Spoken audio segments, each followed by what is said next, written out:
손님 여러분, 방금 우리 비행기는 인터라켄 공항을 이륙하였습니다.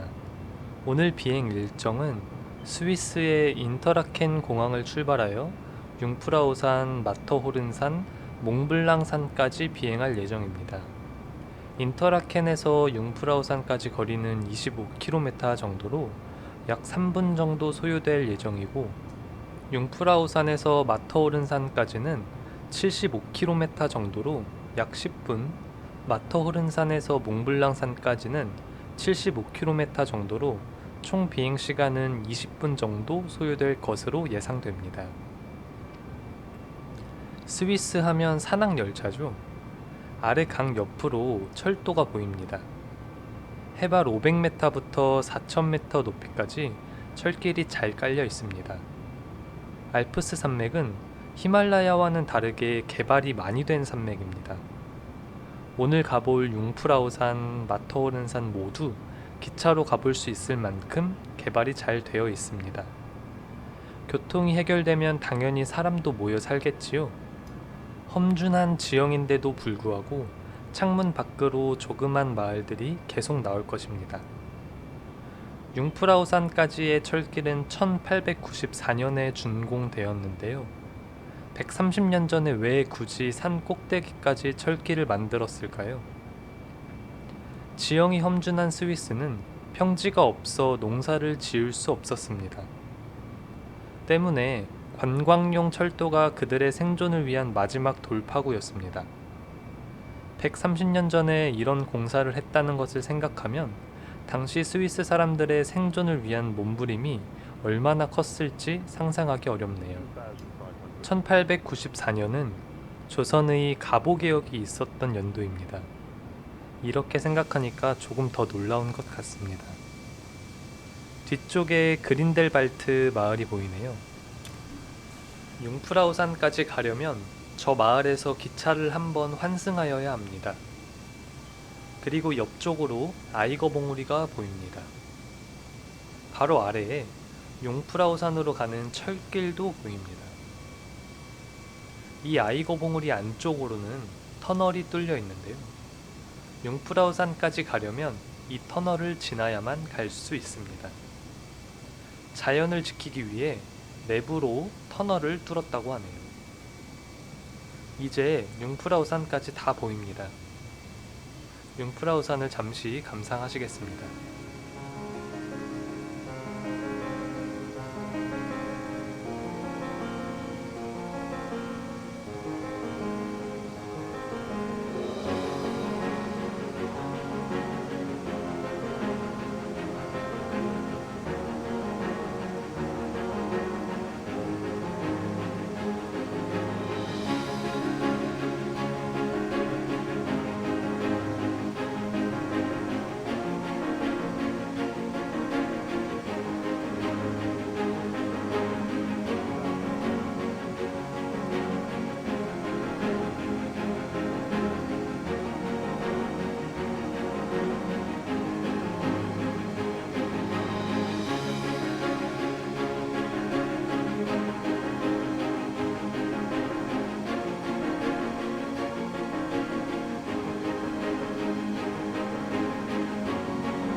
이제 융프라우산을 넘어가 뒤쪽 면을 구경해 보도록 하겠습니다.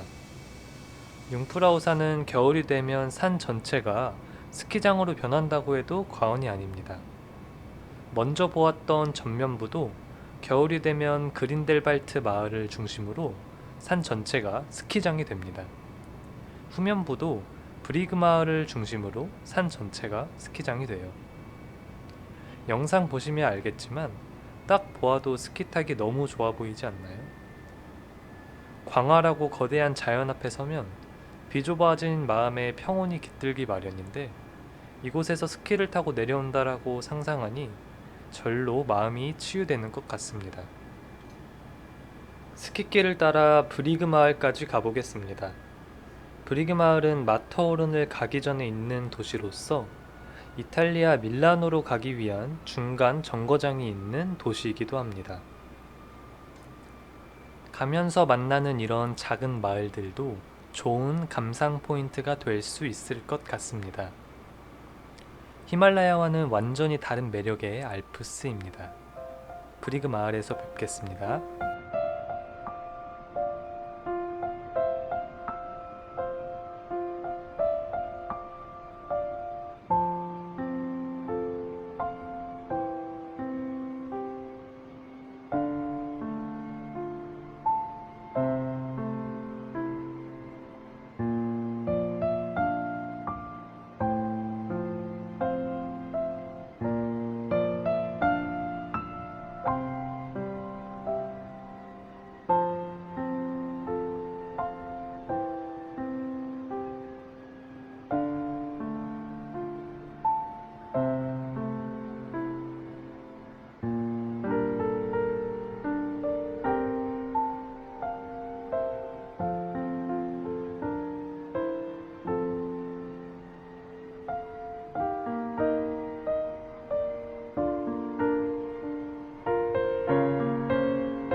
저기 멀리 브리그 마을이 보이네요. 아래 보이는 론강 옆으로 철길이 보이는데요. 이 철도는 남쪽으로 이탈리아 밀라노와 이어져 있고 북으로는 프랑스 파리까지 이어지는 철도입니다.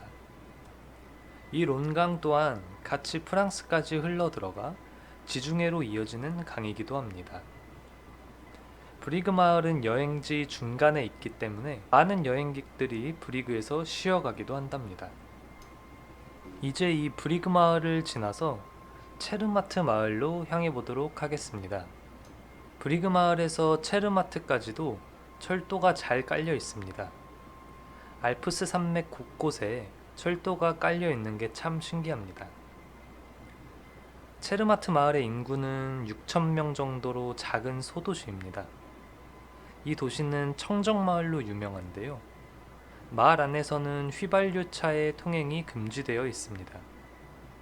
직접 가려고 하면 기차로 이동하거나 그 전에 주차를 하고 택시를 이용하여야만 합니다. 이곳도 스키로 굉장히 유명한 마을입니다. 우리나라 사람들에게는 인터라켄이 스키로 더 많이 알려져 있지만 사실은 세계 스키 선수들이 실제로 하계 훈련을 하는 곳이 체르마트 스키장일 만큼 훌륭한 스키장을 가지고 있는 마을입니다. 이 마을은 그 유명한 마터호른 산도 품고 있습니다. 해가 잘 들지 않고 구름이 자주 끼기 때문에 매번 볼 수 있진 않습니다. 오늘은 날씨가 매우 맑아 잘 보일 것 같네요. 브리그 마을에서 체르마트까지 가는 길은 2000m가 넘는 알프스 산맥을 양쪽으로 끼고 가기 때문에 그 길이 매우 멋집니다. 정말 자연이 아름답고 경이로우며 대자연의 위력 앞에 압도되는 기분입니다. 살면서 한 번 정도는 갈 수도 있고 못 갈 수도 있는 장소들을 휴대폰으로 볼 수 있다는 게 너무 감사하기도 하네요. 현재 우리 비행기는 1500m 상공에서 약 370km로 날아가고 있습니다. 약 3분 후면 체르마트에 도착할 것입니다. 체르마트에서 뵙겠습니다.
이제 이 모퉁이를 돌면 체르마트 마을이 보일 것입니다.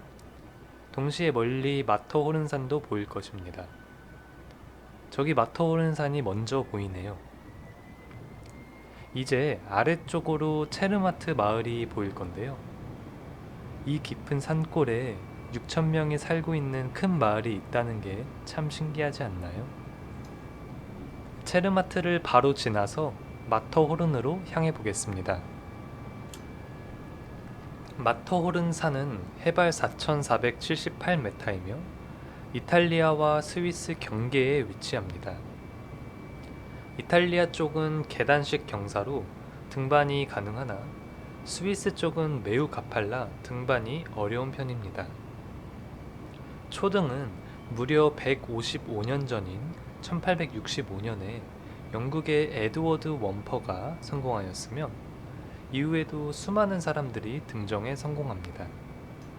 나아가 하루에 동서남북벽을 다 오르는 등 기상천외한 기록들이 생겨나기도 하며 단순히 정상을 찍는 것이 아닌 색다른 모험을 추구하는 기록 경신의 무대로 변하고 있습니다. 히말라야처럼 캠프를 안 쳐도 되고 중간중간 산장도 건설되어 있어 일반인도 해볼 만한 난이도입니다. 연습을 조금 한다면 도전해 볼 수 있는 산이니 한 번쯤 목표로 삼을 만해 보입니다. 좌측의 마터호른산을 잠시 감상하시겠습니다.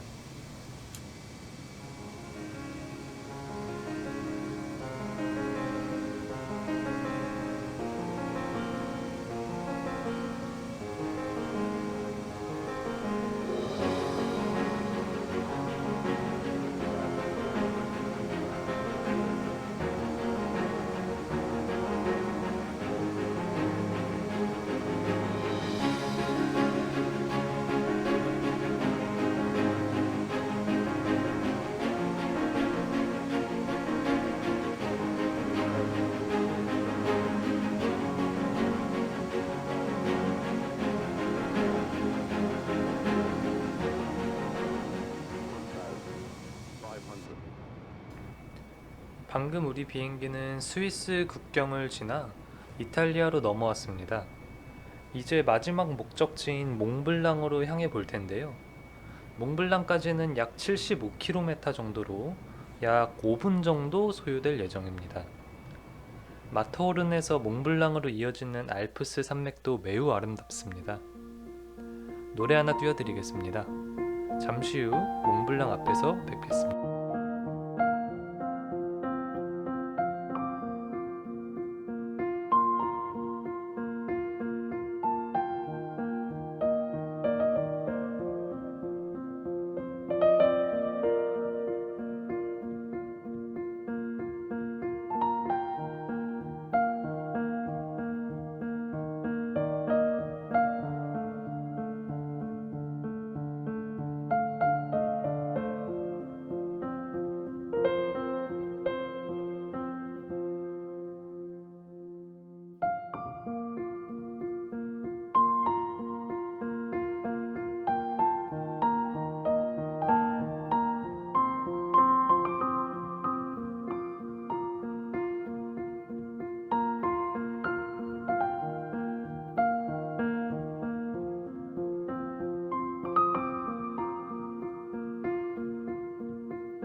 앞쪽에 몽블랑 산이 보입니다.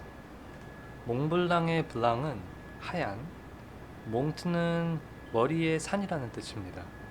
그래서 하얀 머리의 산이라는 뜻입니다. 휜백자에 머리 두자를 쓰는 백두산이랑 그 의미가 같습니다. 몽블랑은 4,807m로 알프스 산맥에서 가장 높은 산입니다. 높이도 유명하지만 사실 몽블랑은 둘레길로 더 유명하죠. 몽블랑 둘레길은 프랑스를 기점으로 이탈리아와 스위스를 경유하여 다시 원점으로 회귀하는 둘레길입니다. 둘레길 길이는 총 170km입니다. 우리 서울 둘레길이 157km이니까 거리는 비슷하겠네요. 몽블랑 둘레길은 최저해발 960m에서 2600m까지를 계속 오르고 내립니다. 그래서 완주 기간은 총 보름 정도 소요됩니다. 안나푸르나 못지않은 거대한 자연 앞에서 모든 마음을 비울 수 있는 15일이 될 것 같습니다. 당연히 15일간 멋지기만 하진 않겠죠. 분명 지루한 구간도 있을 테니까요. 하지만 그 지루함조차도 자신에게로 떠나는 여행이 될 것 같습니다. 몸보다 마음의 병에 시달리기 십상인 오늘을 사는 우리들을 위한 최고의 코스가 아닐까 생각합니다. 기회가 되면 저도 꼭 도전해보고 싶네요. 이제 몽블랑을 감상하시겠습니다. 몽블랑 잘 감상하시고요. 저는 다음 주 일요일에 미국의 그랜드 캐년에서 다시 찾아뵙겠습니다.